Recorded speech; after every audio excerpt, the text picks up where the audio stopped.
Hello बच्चों, जय हिंद। आज हम लोग लाइफ प्रोसेस कंप्लीट कर चुके क्लास 10th का टॉपिक।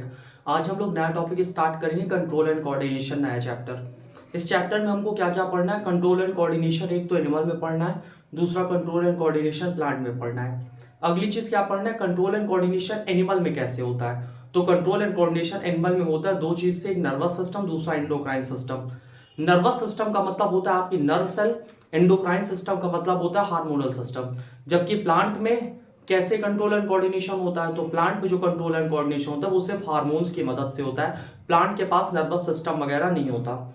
इसके बाद हमको ये पढ़ना, नर्वस सिस्टम में क्या क्या आते हैं। तो नर्वस सिस्टम में एक आपका सेंट्रल नर्वस सिस्टम होता है, एक पेरिफेरल नर्वस सिस्टम होता है। सेंट्रल नर्वस सिस्टम में आप ब्रेन और स्पाइनल कॉर्ड के बारे में पढ़ोगे। पेरिफेरल नर्वस सिस्टम में आप पढ़ोगे सारी नर्व के बारे में। इसके साथ साथ में हम लोग नर्व सेल का स्ट्रक्चर देखेंगे, रिसेप्टर क्या होता है, फैक्टर क्या होता है, सेंसरी न्यूरॉन, मोटर न्यूरॉन, और इसके साथ में प्लांट किस तरह से रिस्पॉन्स करता है किसी तरह के स्टिमुलाई को। स्टिमुलाई क्या होता है? हमारे इन्वायरमेंट में कोई ऐसा चीज जिसको हम रिस्पॉन्स करते हैं उसको स्टिमुलाई बोलते हैं। ठीक है, तो ये सारी चीजें हम लोगों को डिटेल में समझनी है। तो स्टार्ट करते हैं हम लोग चैप्टर कंट्रोल एंड कोऑर्डिनेशन। ठीक है, कंट्रोल एंड कोऑर्डिनेशन, कोऑर्डिनेशन। अब यहां पे देखो, चैप्टर से आपको क्या पता चल रहा है कि भैया कंट्रोल एंड कोऑर्डिनेशन क्या होता है, कोऑर्डिनेशन का मतलब क्या होता है। कोऑर्डिनेशन का क्या मतलब होता है? Working together of all organs in response to stimuli. यानी कि जो हमारे पूरे के पूरे ऑर्गन्स हैं वो सब साथ में काम करें, इसी को क्या बोलते हैं? कोऑर्डिनेशन। जैसे जो हमारा न्यूट्रिशन का प्रोसेस होता है उसमें हमको क्या क्या स्टेप चाहिए। एक तो हम खाना खाते हैं, ठीक है, तो खाना खाने के लिए हमारे हाथ का मूवमेंट होता है। दूसरा, हमारा स्टोमक खाने को डाइजेस्ट करता है। तीसरा, इंटेस्टाइन क्या करता है? उसको एब्जॉर्ब करता है। तो ये पूरा प्रोसेस क्या है? हमारे में कोऑर्डिनेटेड है, यानी कंट्रोल्ड है। ऐसा नहीं होगा कि तुमने खाना खाया और पेट उसको एक्सेप्ट करने से मना कर दिया, कह रहा है अब हम नहीं इसको लेंगे। पेट उसको एक्सेप्ट करेगा, स्मॉल इंटेस्टाइन उसका डाइजेशन स्टार्ट कर देगा। बात समझ में आ रही है ना? तो ये कैसा मूवमेंट हो गया? कोऑर्डिनेटेड मूवमेंट हो गया। इसी तरह कुत्ते ने आपको दौड़ा लिया, ठीक है, और आप दौड़ना चाह रहे हो, दिमाग कह रहा है दौड़ो, और हाथ कह रहा है, हाथ भी तैयार है कि हम ऐसे ऐसे कर लेंगे दौड़ने के लिए, लेकिन आपका पैर कह रहा है कि भैया हम दौड़ोगे नहीं करेंगे। तो उसमें भी समस्या क्रिएट हो गई। समझ बात आई? तो क्या ये मूवमेंट कोऑर्डिनेटेड है? ये मूवमेंट कोऑर्डिनेटेड नहीं है, क्योंकि एक ऑर्गन क्या कर रहा है, दूसरे ऑर्गन को धोखा दे दे रहा है। तो कोऑर्डिनेशन में क्या होता है? कंट्रोल एंड कोऑर्डिनेशन में सारे ऑर्गन प्रॉपर वे में रिस्पॉन्स करते हैं, अच्छे से रिस्पॉन्स करते हैं, और कंट्रोल्ड मेथड में रिस्पॉन्स करते हैं। कंट्रोल्ड मेथड का मतलब है कि अब पता चला तुमको पीछे से कुत्ता दौड़ आया है तो तुम कंट्रोल मेथड में नहीं घूम रहे, तुम इतनी तेज दौड़ गए, इतनी तेज दौड़ गए कि एकदम लोड पोट के एकदम अलर्ट पड़ गया, मतलब तुम्हारा खुद का तुम्हारे शरीर पे कंट्रोल हो। ये होता है कंट्रोल्ड मूवमेंट। बात समझ में आई? हाथ में मच्छर है, तुमने ऐसे मारा, सब कुछ सही चल रहा है, कोऑर्डिनेशन भी अच्छे से हो गया, लेकिन तुम्हारे हाथ में इतना कंट्रोल नहीं, तुमने बहुत तेज से पड़ाक से मार दिया और अपने आप को हार्म कर पहुंचे। समझ बात आई? तो ये क्या कंट्रोल मूवमेंट हुआ जो तुमने बहुत तेज से मारा? नहीं हुआ। समझ बात आई? तो कंट्रोल एंड कोऑर्डिनेशन में क्या है कि भैया मच्छर बैठा है, हाथ उठा और दिमाग ने मैसेज दिया कि भैया हाथ जाओ और जाके इसको मार के आओ, मसल्स को मैसेज दिया, और ये आराम से गया और मच्छर को उतनी ही तेज से मारा जितनी तेज से जरूरत थी। इतना तेज नहीं मार दिया कि पता चला हाथ में टूट गया। समझ बात आई? तो ये होता है कंट्रोल एंड कोऑर्डिनेशन। तो अगर हम कोऑर्डिनेशन की बात करें तो कोऑर्डिनेशन का मतलब क्या होता है? The working together of all organs, the working together, the working together of all organs, all organs in response to stimuli, stimuli is known as coordination, is known as coordination, coordination. तो coordination बच्चा basically होता क्या है? Working together of all organs, जितने भी हमारे organs हैं उन सबका साथ में काम करना, एक साथ काम करना, in response to stimuli, stimuli को रिस्पॉन्स करने के लिए, इसी को हम लोग क्या बोलते हैं? कोऑर्डिनेशन। अब कुछ बच्चे कहेंगे कि भैया स्टिमुलाई क्या होता है, तो जान लेते हैं स्टिमुलाई क्या होता है। स्टिमुलाई जैसे तुम एकदम आराम से ऐसे बैठे हो, तुम्हारे किनारे से ऐसे मधुमक्खी आई और तुम्हारे यहां बैठ गई, तुम्हारा हाथ गया वहां पे, तो मधुमक्खी आने की वजह से तुम्हारा हाथ वहां गया ना। तो स्टिमुलाई क्या होता है? एनवायरनमेंट में ऐसा कोई चेंज जिसको कि हम रिस्पॉन्स करें, उसी को क्या बोलते हैं, स्टिमुलाई कहते हैं। यानी कि हमारे इन्वायरमेंट में कोई ऐसा चेंज जिसको हम रिस्पॉन्स करें उसको क्या बोलते हैं, स्टिमुलाई। जैसे अगर आपका हाथ गर्म जगह पे छू गया तो वो गर्म चीज क्या है, स्टिमुलाई है, जिस वजह से आप अपना हाथ वहां से मूव करोगे। समझ बात आई कि नहीं आई? आपको भूख लगी तो भूख लगना क्या हुआ, स्टिमुलाई हुआ, जिसके बाद आप खाना खाओगे। क्लियर है कि नहीं क्लियर? तो स्टिमुलाई क्या होता है, समझ में आ गया होगा। इसको लिख लेते हैं। स्टिमुलाई क्या होता है, any change in environment, any change in environment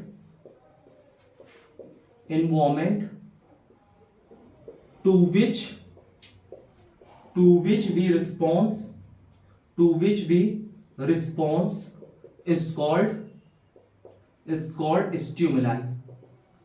ठीक है, तो यहां पे जो स्टिमुलाई होता क्या है, एनी चेंज इन एनवायरमेंट, हमारे वातावरण में कोई ऐसा चेंज, ठीक है, any change in environment to which we response, जिसको कि हम रिस्पॉन्स करें, इसी को हम लोग क्या बोलते हैं, स्टिमुलाई बोलते हैं। कोई समस्या नहीं है यहां तक? बहुत अच्छी बात है। इसको स्क्रीनशॉट ले लो या लिख लो। इसके बाद अब अगली चीज अब हम लोग पढ़ते हैं कि हम लोगों को कंट्रोल एंड कोऑर्डिनेशन किसमें पढ़ना है ना, कितने ऑर्गेनिज्म में पढ़ना है। तो हम लोगों को we have to study control and coordination in, we have to study control and coordination in, हमको कंट्रोल एंड कोऑर्डिनेशन किस में पढ़ना है, तो हमको कंट्रोल एंड कोऑर्डिनेशन यहां दो जगह पे पढ़ना है। सबसे पहले कंट्रोल एंड कोऑर्डिनेशन हमको किस में पढ़ना है, एनिमल्स में, ठीक है। और दूसरा हमको कंट्रोल एंड कोऑर्डिनेशन बच्चा किस में पढ़ना है, प्लांट्स में, ठीक है। अब एनिमल्स में कंट्रोल एंड कोऑर्डिनेशन किसके थ्रू होता है, एनिमल में कंट्रोल एंड कोऑर्डिनेशन दो चीज से होता है। सबसे पहला होता है एंडोक्राइन सिस्टम, और दूसरा एनिमल में जो कंट्रोल एंड कोऑर्डिनेशन होता है वो किसके थ्रू होता है, नर्वस सिस्टम। तो अगर एनिमल की बात करें तो एनिमल में कंट्रोल एंड कोऑर्डिनेशन किसके थ्रू होता है, नर्वस सिस्टम और endocrine system. Endocrine system hormonal system होता है, अब इसके बारे में हम लोग चर्चा करेंगे। जबकि प्लांट्स में जो कंट्रोल एंड कोऑर्डिनेशन होता है, किसमें, प्लांट्स में कंट्रोल एंड कोऑर्डिनेशन किसके थ्रू होता है, हॉर्मोन्स के थ्रू होता है, हॉर्मोन्स के थ्रू। समझ बात आई? हमको कंट्रोल एंड कोऑर्डिनेशन किसमें पढ़ना है, एक तो एनिमल में पढ़ना है और दूसरा किसमें पढ़ना है, प्लांट में पढ़ना है।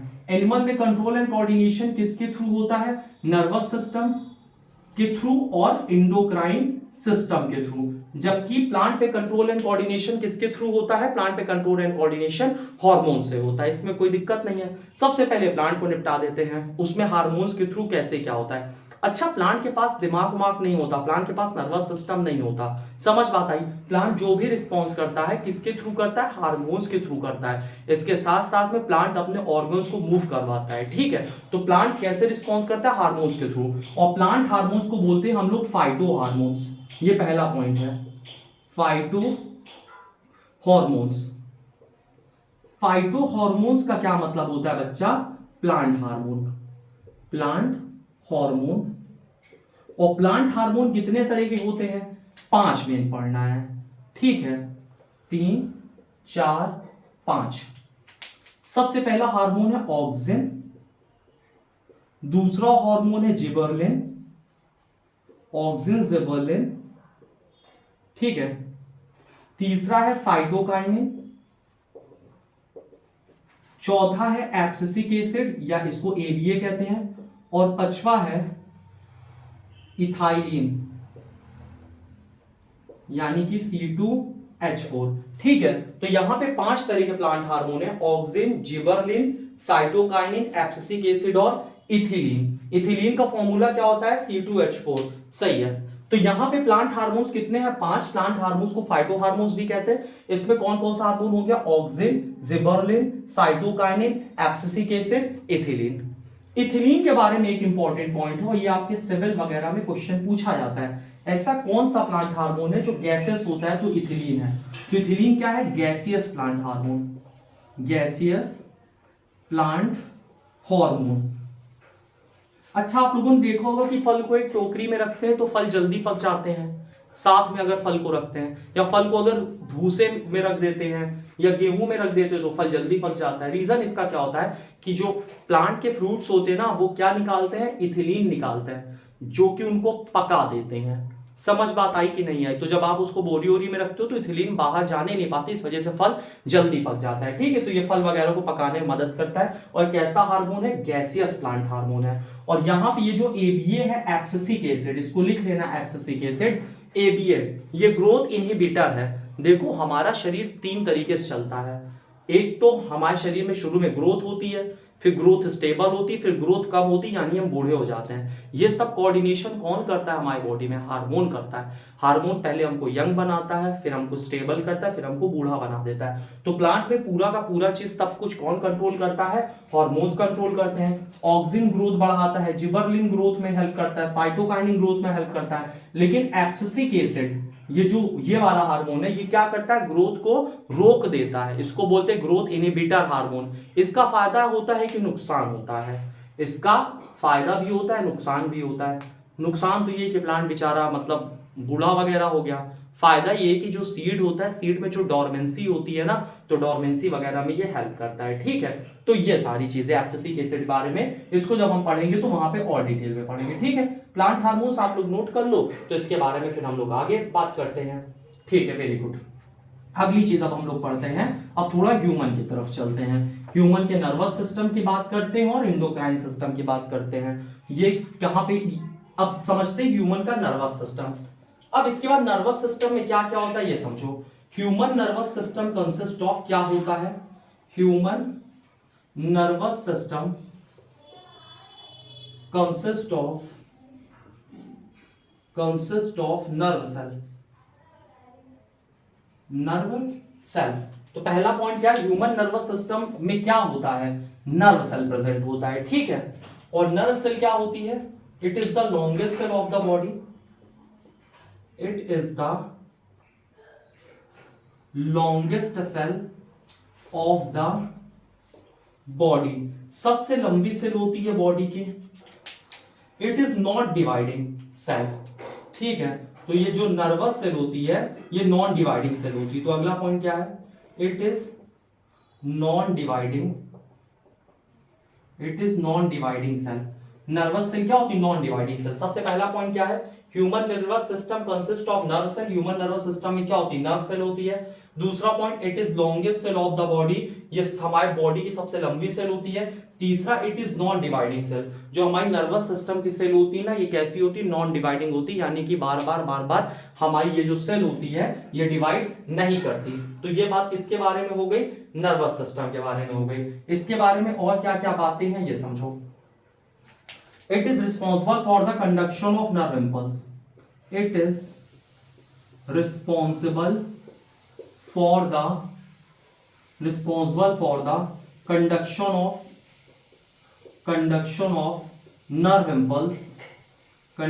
of nerve impulse to the brain.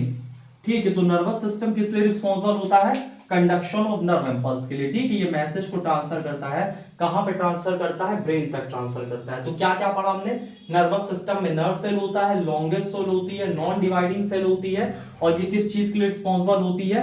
Conduction of nerve impulse to the brain. ये क्या करती है? मैसेज पहुंचाती है हमारे दिमाग तक। इसका जो कोऑर्डिनेशन होता है वो क्विक एंड फास्ट होता है, इसका रिस्पॉन्स।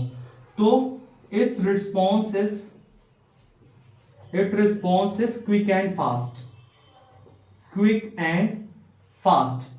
इसका जो रिस्पॉन्स होता है ना वो काफी क्विक होता है, काफी फास्ट होता है, यानी कि जो नर्वस सिस्टम होता है बहुत तेजी से रिस्पॉन्स करता है। तेजी का मतलब क्विक रिस्पॉन्स होता है। लेकिन इसके साथ एक समस्या होती है नर्वस सिस्टम के साथ। वो समस्या क्या होती है वो चीज हम यहां पे लिखने जा रहे हैं। It is not in contact with each and every cell of the body.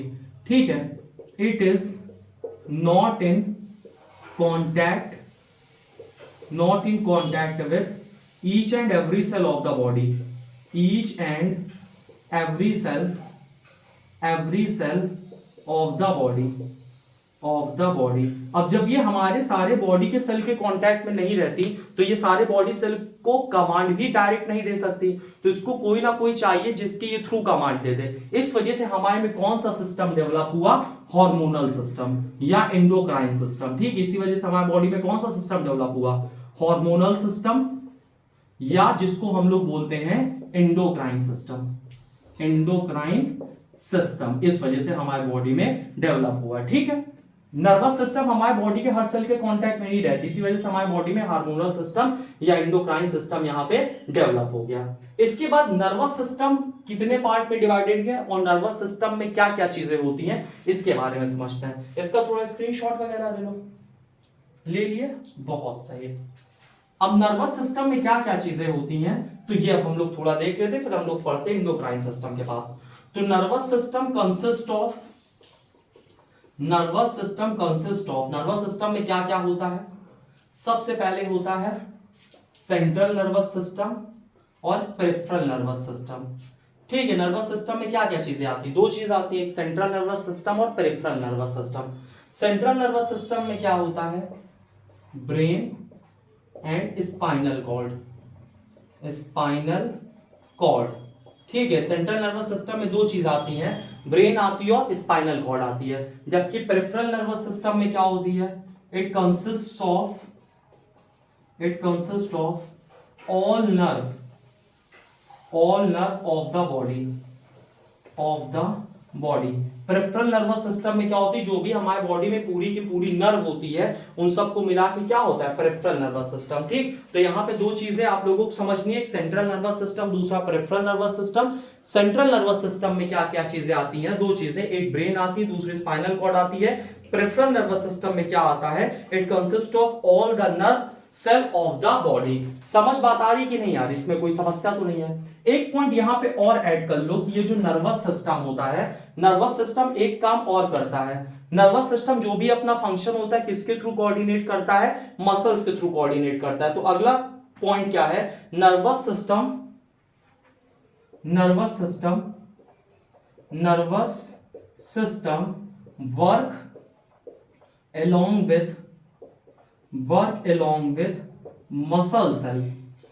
Work along with muscle cell, nervous system किसके साथ काम करता है, हमारी मसल सेल के साथ काम करता है। अब दिमाग ने हाथ को मैसेज दिया मूव करवाने के लिए, तभी तो मूव करवाने पाए ना, समझ बात है। तो नर्वस सिस्टम किसके साथ अच्छे से काम करता है, मसल सेल के साथ। इसी वजह से जिन लोगों को पैरालिसिस का अटैक पड़ता है वो लोग अपने बॉडी को नहीं मूव करवाने पाते। ठीक है, क्योंकि माइंड का मैसेज वहां तक पहुंचते नहीं। इसका स्क्रीनशॉट वगैरह ले लो, हो गया, वेरी गुड। अगली चीज अब हम लोग पढ़ते हैं एनिमल में, जो दूसरा कंट्रोल एंड कोऑर्डिनेशन का मेथड है, जो है हार्मोनल सिस्टम या एंडोक्राइन सिस्टम।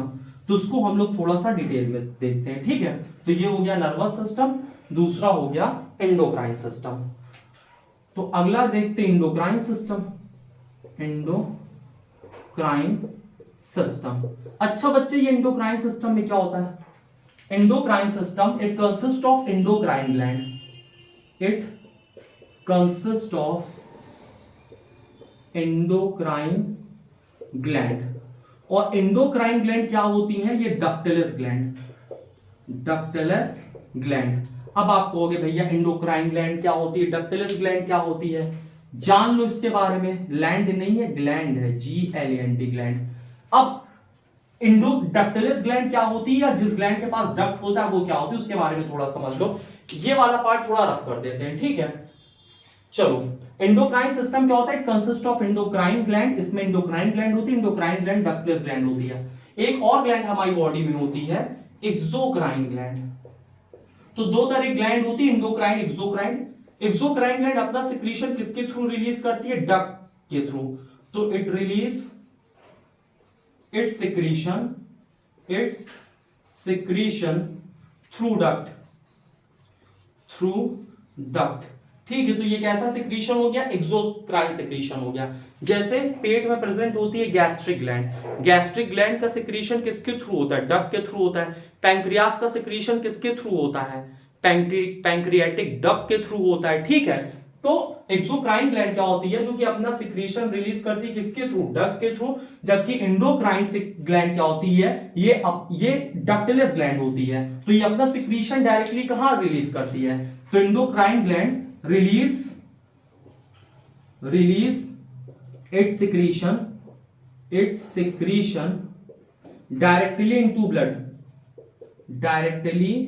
into blood। जो यहाँ एंडोक्राइन ग्लैंड होती है अपना जो भी सिक्रीशन होता है उसको कहाँ सिक्रीट करती है, डायरेक्टली ब्लड में, ठीक है। And it's secretion it is called hormone, and it's secretion is called hormones, ठीक है, हॉर्मोन्स। अच्छा, ग्लैंड की बात हो रही, लगे हाथ एक चीज और जान लो, एंडोक्राइन ग्लैंड डक्टलेस ग्लैंड होती है, एक्सोक्राइन ग्लैंड क्या सिक्रीट करती है, इसका सिक्रीशन डक्ट के थ्रू सिक्रीट होता है, और जो तीसरी ग्लैंड है वो है mixed gland.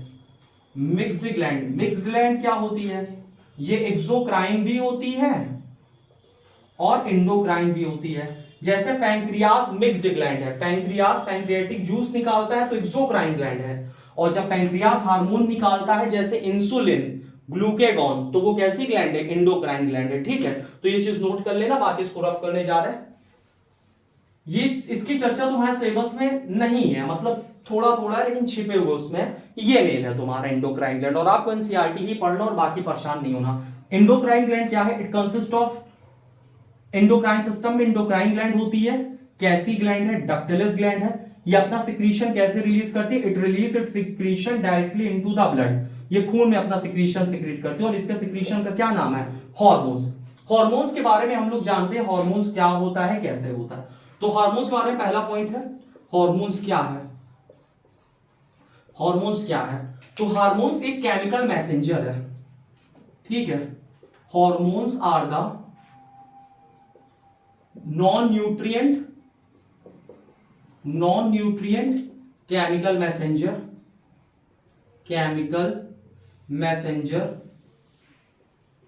which can transfer the information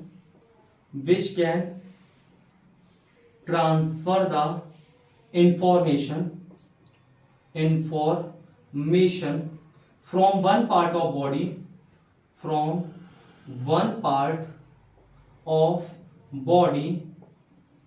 to another part, ठीक है ना। तो यहां पे हार्मोन्स क्या होता है, हार्मोन्स नॉट न्यूट्रिएंट केमिकल होता है, नॉन न्यूट्रिएंट केमिकल मैसेंजर, जिसका काम क्या होता है, which can transfer the information from one part of the body to another part of the body. आप इसको अलग भी लिख सकते हो, इसको डायरेक्ट लिख सकते हो, hormones are the chemical messenger which can transfer the information from one part of the body to another, और दूसरा पॉइंट बना के लिख सकते हो कि हार्मोन आर नॉन न्यूट्रिएंट, ठीक है, इसमें न्यूट्रिशन नहीं होता। तो कभी भी जिम जाओ या कहीं पे भी जाओ, अगर आपका ट्रेनर बोले भैया इंजेक्शन लगा लो हार्मोन्स का, शरीर बढ़िया बना देंगे, तो ये सब फर्जी चक्कर में ना पड़ना, किडनी लीवर उवर सब चला जाएगा, लड़का हो तो लड़की दिखने लगोगे, समझ बात आई, इतना खतरनाक इसका साइड इफेक्ट होता है, तो कभी सब फर्जी चक्कर ना पड़ना। तो हार्मोन्स क्या होता है, केमिकल मैसेंजर, जिसका काम होता है transfer the information from one part of the body to another. अगली इंपॉर्टेंट चीज क्या है, हार्मोन्स का रिस्पॉन्स कैसे होता है, तो hormones response quick and fast, hormone response quick और स्लो, ठीक है। हार्मोन्स का दोनों रिस्पॉन्स होता है, जल्दी भी रिस्पॉन्स कर देता है, स्लो भी। जल्दी कैसे रिस्पॉन्स करता है, जैसे आपको कुत्ता दौड़ा लिया, दिमाग ने मैसेज भेजा किडनी को, किडनी का साइंटिफिक नेम होता है रेनल, ठीक है। किडनी हमारी ऐसे होती है, तुम लोग कंट्रोल कोऑर्डिनेशन में होशियार हो, पढ़ ही लिया। किडनी के ऊपर ऐसी ग्लैंड होती है, इसको क्या बोलते हैं, किडनी का साइंटिफिक नेम होता है रेनल, और किडनी के ऊपर ग्लैंड होती है एड्रिनल। जो कौन सा हार्मोन सिक्रीट करती है, एड्रिनलिन। ये हार्मोन हमारे बॉडी में इमरजेंसी सिचुएशन क्रिएट करता है, आइदर फाइट और फ्लाइट, या तो लड़ो या फिर वहां से भाग जाओ, ठीक है। तो किडनी के ऊपर एड्रिनल ग्लैंड क्या सिक्रीट करता है, एड्रिनलिन, जिसका ये फंक्शन होता है कि हमको प्रिपेयर करता है, या तो लड़ाई करो या तो भाग जाओ। तो ये भी एक हार्मोन है, ये हमारे बॉडी में तुरंत क्या करता है, देखो कुत्ता दौड़ाता है, तुम तुरंत बहुत तेज दौड़ते हो, बहुत तेज किस वजह से दौड़ते हो, एड्रिनलिन हार्मोन की वजह से, ठीक है। तो इसका रिस्पॉन्स कैसे हो गया यहाँ पे, फास्ट, और ये हमारी पूरी बॉडी को एक्टिवेट कर देती है। हार्ट से कहती है देखो ऑक्सीजन की कमी नहीं होनी चाहिए, तो तेजी से पंप करना शुरू कर दो। समझ बात आई कि नहीं है। इसी तरह रिस्पायरेटरी सिस्टम्स कह देती है कि सांस जल्दी जल्दी लो ताकि हार्ट तुरंत ऑक्सीजन पहुंचाता रहे। हमारी स्केलेटल मसल से कह देती है जितना खून उन डाइजेस्टिव सिस्टम में है सब अपने हाथ पैर में भर लो क्योंकि अब तेजी से दौड़ना है, ठीक है। तो ये हमको तुरंत तैयार कर देती है। तो ये कैसा रिस्पॉन्स हो गया, क्विक रिस्पॉन्स हो गया। स्लो रिस्पॉन्स कैसे होता है, जैसे हमारी बॉडी की ग्रोथ होती है, ठीक है, हम लोग छोटे से बड़े होते हैं, जो हमारी बॉडी की ग्रोथ होती है वो धीरे धीरे होती है, किस हार्मोन की वजह से होती है, ग्रोथ हार्मोन की वजह से। तो एक ऐसा रिस्पॉन्स हो गया स्लो रिस्पॉन्स, ठीक है। तो हमारा जो कंट्रोल एंड कोऑर्डिनेशन में जो हार्मोन होता है, हार्मोन इस तरह से काम करता है और ये चीजें हैं हार्मोन के बारे में। ये बच्चा अभी बेसिक है, अभी इसका हम लोगों को बहुत डिटेल पढ़ना है, ठीक है। इसको स्क्रीनशॉट वगैरह ले लो, फिर आगे हम लोग अगला टॉपिक पढ़ते हैं। अगला टॉपिक यहाँ पे क्या है, कोऑर्डिनेशन इन एनिमल। कंप्लीट हो गया ये, वेरी गुड। अगला हम लोग पढ़ेंगे कोऑर्डिनेशन इन एनिमल। पूरा आपका एनसीईआरटी चल रहा है, एनसीईआरटी से थोड़ा सा जो 4-10% ज्यादा है, जिससे कि तुमको थोड़ा चैप्टर में मजे भी आए, है ना, चैप्टर तुमको खाली खाली सा न लगे। चलो अगला टॉपिक पढ़ते हैं। कोऑर्डिनेशन इन एनिमल, एनसीईआरटी का टॉपिक है कोऑर्डिनेशन इन एनिमल्स। सबसे पहले हम लोग नर्वस सिस्टम से कोऑर्डिनेशन पढ़ेंगे, ठीक है। कोऑर्डिनेशन इन एनिमल्स की जब हम लोग बात करते हैं तो इसका जो पहला पॉइंट है, पहला पॉइंट क्या निकल के आता है, इन ऑल मल्टीसेलुलर एनिमल या all multicellular animal, all multicellular animal contain, all multicellular animal contain nervous cell except sponges। ये पहला पॉइंट हो गया कि सारे सारे मल्टीसेलुलर एनिमल होते हैं उनके पास नर्वस सेल होती है, किसको छोड़ के, स्पॉन्जीज को छोड़ के, ठीक। तो पहला पॉइंट हो गया multicellular animal except sponges have nervous cell. अब इसके बाद हम लोग रिस्पॉन्स कैसे करते हैं स्टिमुलाई को, तो ये समझो। अगला चीज है how we response to stimuli, यानी कि हम लोग स्टिमुलाई को रिस्पॉन्स कैसे करते हैं, यानी जो भी हमारे एनवायरनमेंट में चेंज होता है हम लोग उसको रिस्पॉन्स कैसे करते हैं, है ना। स्टिमुलाई तो बाहर आ गया लेकिन हम रिस्पॉन्स कैसे करेंगे, तो इसको रिस्पॉन्स करने के लिए स्टिमुलाई को सेंस करना पड़ेगा और इस वजह से हमारे पास होता है sense organ. We have a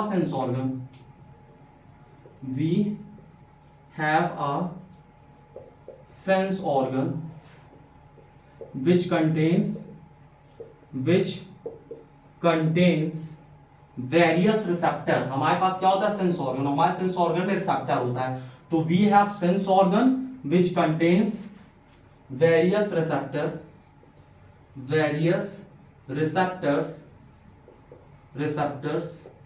through which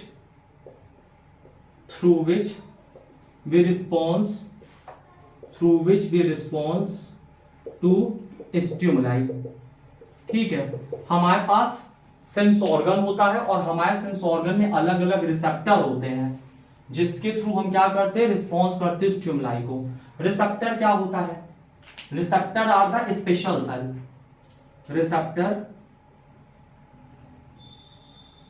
receptor are the special cell which is receptor are the special cell which is sensitive to particular type of stimulus। Receptor क्या होता है, रिसेप्टर कुछ स्पेशल सेल होती हैं जो कि sensitive होती हैं किसी स्टिमुलस के लिए। अब जैसे मान लो आंख में तुम्हारे रिसेप्टर कोई प्रेजेंट है, आंख में लाइट के रिसेप्टर प्रेजेंट है और तुम्हारे पीछे यहां कोई टॉर्च मार रहा है, तो जब पीछे कोई टॉर्च मारेगा तो तुम्हारी क्या जो, या हमारे यहाँ टॉर्च मार रहा है तो क्या हमारे यहाँ लुपलुपा आने लगेगा, क्या नहीं। आंख में टॉर्च की रोशनी जाएगी तो आंख लुपलुपाएगी, क्योंकि आंख हमारा सेंस ऑर्गन है और आंख में आंख वाला रिसेप्टर है। हमको मोबाइल से बात करनी है, वैसे मोबाइल से बात करेंगे, समझ बात आई। हाथवा में लगा के बात बतियाओगे का, हाथ सुन लेगा क्या, नहीं सुनेगा। तो जो आवाज आ रही, आवाज क्या है, स्टिमुलाई है, और उसको रिसीव करने के लिए रिसेप्टर कहाँ पे है, कान में है, समझ बात आई। हाथवा में नहीं तो ऐसे लगा के ले बतिया ले सोना बाबू से, समझ बात आई। हाथ कुछ गुलबे नहीं करेगा, वो गाली तुम अलग से खाओगे, सार्वत्रियात नहीं है। समझ बात है? तो इसको क्या करो, इसको नोट डाउन करो, फिर हम तुमको सेंस ऑर्गन बता देते हैं और उसमें रिसेप्टर बताते हैं कौन कौन से होते हैं। लिख लिए? शाबाश। अब हम लोग देखते हैं हमारे पास कितने सेंस ऑर्गन्स होते हैं। तो we have a 5 sense organ, we have अ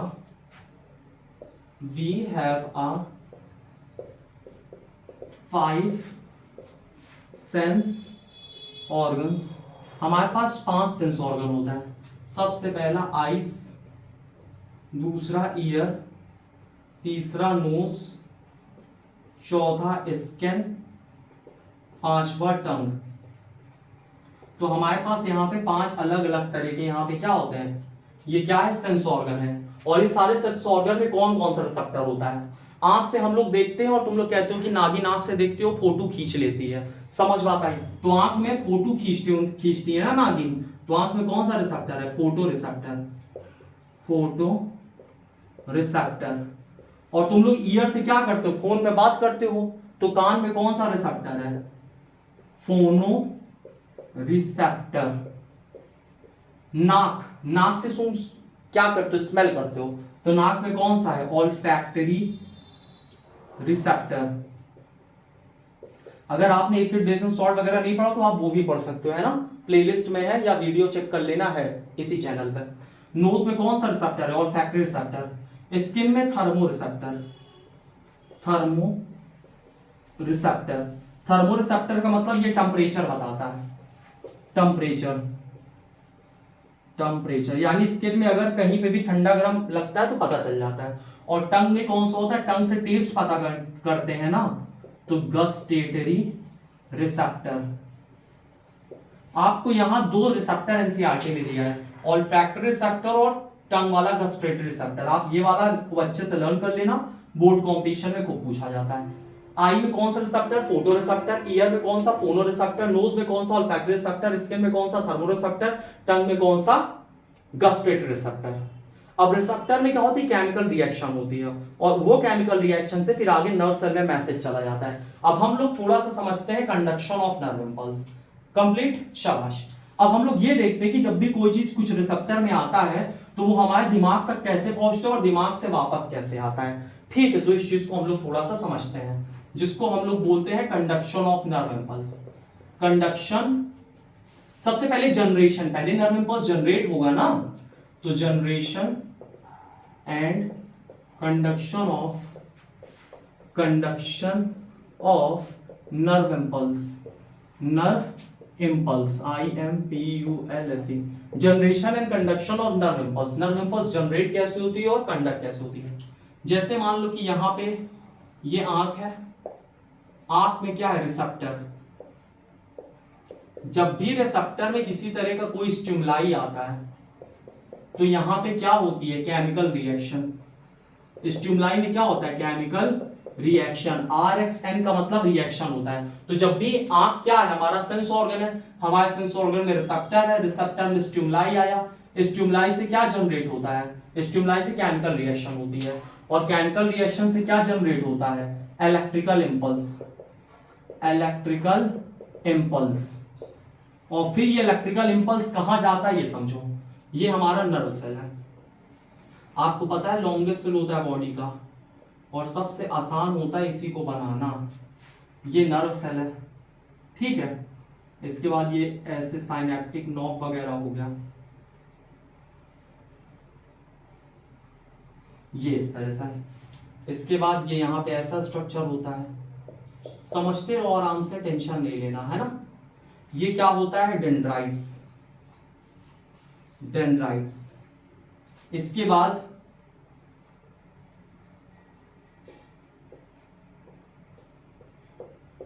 ये वाला क्या होता है, axon.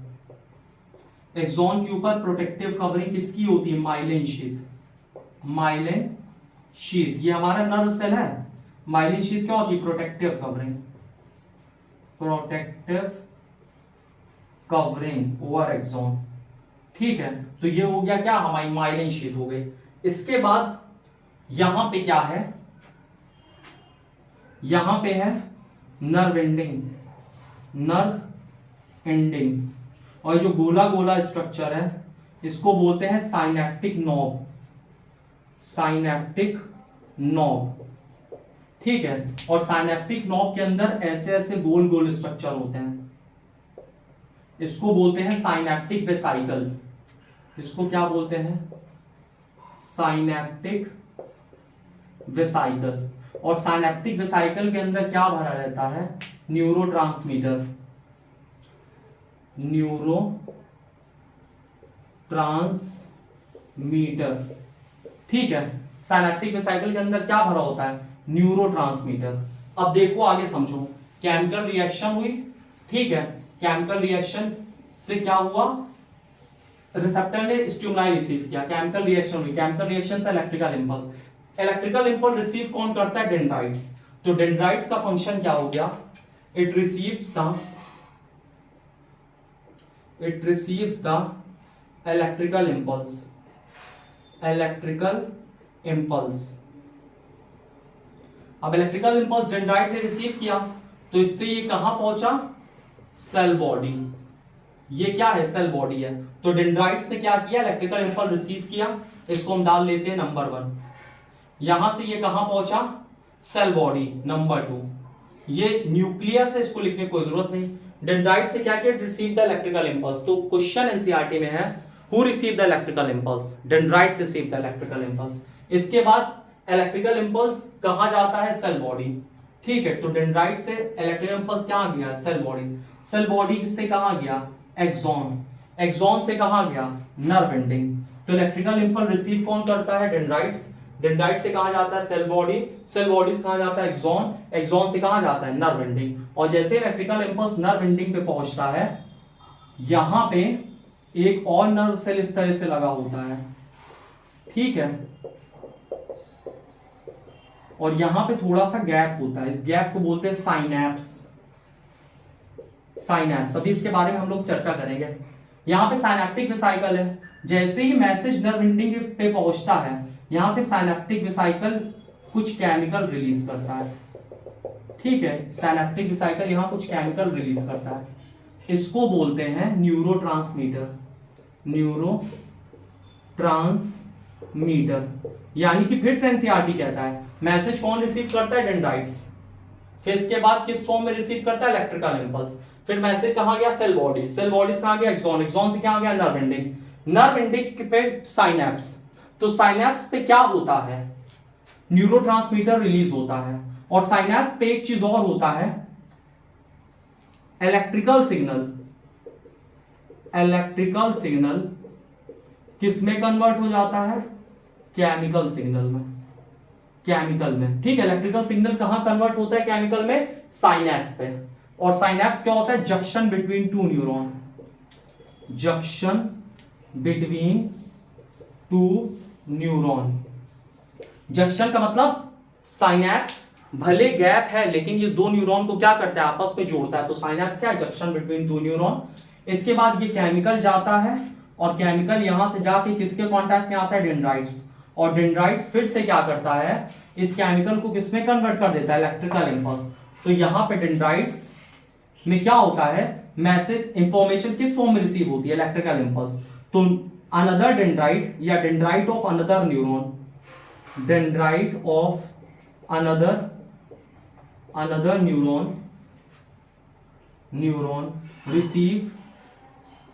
receive the message in the form of electrical impulse, ठीक है। ये केमिकल इंपल्स, ये केमिकल को क्या करता है? इलेक्ट्रिकल इंपल्स में कन्वर्ट कर देता है। अच्छा, यहां जो केमिकल रिलीज होता है न्यूरोट्रांसमीटर, इसका एग्जांपल है जैसे डोपामीन, और इसका एग्जांपल है एसिटिल कोलिन, ठीक है। तो ये न्यूरोट्रांसमीटर का एग्जांपल है। आपका एनसीईआरटी का 2 पेज अप्रॉक्स कंप्लीट हो चुका है। कितना कंप्लीट हो चुका है हम आपको दिखा देते हैं, ठीक है।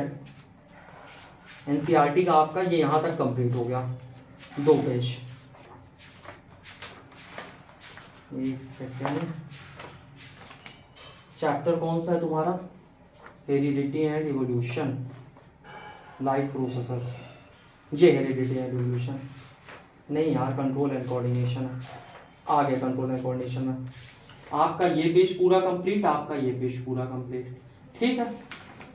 कोई दिक्कत तो नहीं है ना? यहाँ पे एक एक्टिविटी दी गई है कि जब भी हम लोग मुंह में कुछ चीनी रखते हैं तो हमको मीठा लगता है, या मुंह में कोई चीज़ रखते हैं तो हमको उसकी मतलब उसका टेस्ट लगता है। जैसे तुमने हलवा खाया, हलवा कुछ अलग स्वाद होता है, लेकिन नाक बंद कर लो उससे मीठा मीठा लगेगा। नाक बंद करने से क्या होता है कि जो हमारे नाक में रिसेप्टर होते हैं, ऑल्फैक्टरी रिसेप्टर, वो डिटेक्ट नहीं करने पाते हैं, ठीक है, तो पता ही नहीं चलेगा। तो ये रीज़न है, ठीक है, हमको स्मेल नहीं आती चीज़ों की। और यहाँ पे ये जो क्वेश्चन है, ये क्वेश्चन जरूर देख लेना यहाँ पे, and identify the part of neuron where information is acquired. तो इंफॉर्मेशन कहाँ एक्वायर होती है? Dendrites, through which information travels as the electrical impulse. Information electrical impulse के किसके थ्रू ट्रेवल होती है? Cell body and axon. इसके बाद where this impulse must be converted into chemical signal for onward transmission. तो synapse पे क्या होता है? ये इलेक्ट्रिकल इंपल्स किस में कन्वर्ट हो जाता है? केमिकल सिग्नल में, ठीक है। इसको फिर से समझ लो, ये हमारा नर्व सेल है, longest cell of the body. ये हमारे बॉडी का कोई टिश्यू है, टिश्यू सेल है, उसमें क्या है? रिसेप्टर। रिसेप्टर को स्टिमुलाई मिला, इसने क्या किया? यहाँ केमिकल रिएक्शन जनरेट किया, ठीक है। केमिकल रिएक्शन से क्या जनरेट हुआ? Electrical impulse. इलेक्ट्रिकल इंपल्स किसने रिसीव किया? डेंड्राइट्स। डेंड्राइट्स के बाद इलेक्ट्रिकल इंपल्स किसके थ्रू ट्रांसफर हुआ? Cell body axon. Cell body axon से मैसेज इलेक्ट्रिकल इंपल्स कहां पहुंचा? पहुंचा नर्व एंडिंग में। नर्व एंडिंग में क्या प्रेजेंट है? Synaptic vesicle. साइनेप्टिक वेसाइकल के अंदर क्या भरा रहता है? न्यूरोट्रांसमीटर। कैसा न्यूरोट्रांसमीटर? डोपामाइन और एसिटिलकोलिन। यहाँ डोपामाइन एसिटिलकोलिन रिलीज होता है एक गैप में, एक्चुअल में वो गैप नहीं होता, दो न्यूरॉन को जोड़ता है, और इसको क्या बोलते हैं हम लोग? Synapse. Synapse is the junction between two neuron. और एक चीज यहाँ पे, इसको स्क्रीनशॉट ले लो, थोड़ा एक चीज और लिख दे साइनैप्स के बारे में। हो गया, very good. Synapse is the junction between two neuron, और साथ साथ में इसके बाद क्या होता है? मैसेज चला जाता है अगले नर्व सेल को। और साइनैप्स का एक और फायदा होता है, it act as one way valve. One way valve, ये वन वे वॉल्व की तरह काम करता है, यानी कि मैसेज यहां से दिमाग को जाना है तो दिमाग को ही जाए। क्लियर है ना? तो यहां तक इसका स्क्रीनशॉट ले लो, फिर हम अगली चीज आपको एक चीज और बता देते हैं। हो गया, शाबाश। इसके बाद अगली चीज इसमें थोड़ा सा और जान लो। यहां पे नर्व सेल ने मैसेज रिसीव किया, ठीक है, तो मैसेज रिसीव करने का काम किसका हो गया? रिसेप्टर। मैसेज किसने रिसीव किया? रिसेप्टर। रिसेप्टर ने क्या किया? इसको किसको भेजा? रिसेप्टर से मैसेज कहां गया? नर्व सेल को तो गया, लेकिन कौन से नर्व सेल को? Sensory neuron. Sensory neuron message कहां लेके पहुंचा? ब्रेन के पास या स्पाइनल कॉर्ड के पास। और ब्रेन स्पाइनल कॉर्ड ने क्या किया? इंफॉर्मेशन को प्रोसेस किया और रिस्पॉन्स किया कि क्या करना है। ये रिस्पॉन्स को वापस कौन लेके आता है? सेंसरी न्यूरॉन दिमाग तक मैसेज पहुंचाएगा, और वहां से देखो तेज आना है तो मोटर न्यूरॉन। मोटर न्यूरॉन कहां तक मैसेज लाएगा? इफेक्टर तक। कहां तक मैसेज लाएगा? इफेक्टर तक। और इफेक्टर क्या होता है? हमारी मसल या ग्लैंड। जैसे हमारे हाथ में कोई गर्म चीज आया, गर्म चीज को किसने रिसीव किया? रिसेप्टर ने। फिर यहां से सेंसरी न्यूरॉन ने उसको तुरंत कहां पहुंचाया? हमारे दिमाग के पास और स्पाइनल कॉर्ड के पास, ठीक है ना। स्पाइनल कॉर्ड ने उसको प्रोसेस किया, वापस किसके थ्रू भेजा? मोटर न्यूरॉन के थ्रू। मोटर न्यूरॉन हमारे मसल को कहेगा कि हाथ हटाओ यहां से गर्म जगह से, तो हमने गर्म जगह से हाथ हटा लिया। तो इफेक्टर कौन? इफेक्टर वो है जो रिस्पॉन्स करता है। रिसेप्टर कौन है? जो रिसीव करता है मैसेज। और हम मसल ने रिस्पॉन्स कर दिया। ग्लैंड कैसे रिस्पॉन्स करता है? जैसे जब तुमको दौड़ना था, दौड़ाने का काम तुमको किसका था? एड्रेनल ग्लैंड का था। बात समझ में आई? तो यहां तक चीजें कंप्लीट हुई और आई होप आपको समझ में आ गई होंगी। आ गई ना? बहुत अच्छी बात है। तो आज की क्लास में हम लोग इतना ही करते हैं, बाकी हम लोग मिलेंगे नेक्स्ट क्लास में। तब तक के लिए जय हिंद।